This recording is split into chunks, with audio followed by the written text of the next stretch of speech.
काय सांगतेस बानू? त्यांनी मला सांगितलं का मी आहे व्रत केलं तर माझ्या हाती काय बाय लागल आणि देवांनीच त्यासनी हे व्रत द्यायला सांगितलं होतं.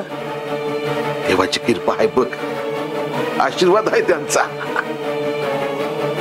तर महाराज जाता जाता असं बी म्हणले का हे व्रत करत असताना महासताईसनी हात यायचा अवतान दे म्हणून. म्हाळसा देवीसनी ते बी हात वाड्यावर? होय, समद्यासनी ठाव आहे का त्यांच्या मनात माझ्याबद्दल लय राग आहे.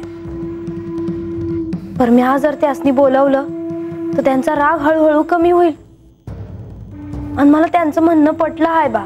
पर तुला नुसतं त्यांनी मोहर बघितलं तरी त्यांचा राग राग होतो. अगं पर म्हणून मी काय बी करायचं नाही वय. काय रे बा, अरे आमच्यातली जी ही तेढ आहे ती कमी कराय काय बाय कराय न ग वय. अगं देवासनी काळजी हाय समधी, ते समज ठीक करत्याल बघ. हे बघ बाण, आता जे चाललं आहे ना ते तसंच चालू. जे व्हायचं असेल ते होणारच आहे, ते समजा चांगलंच होणार आहे बघ. आणि असं असताना उगा आपण नाही बा, मला महाराजांनी सांगितलेलं पटलं आहे. मी महासाताईसनी अवतान द्यायला जाणार. अगं पण हे समज तू कशा पायी करतीयस? अगं तू तुझं व्रत कर म्हणजे झालं की.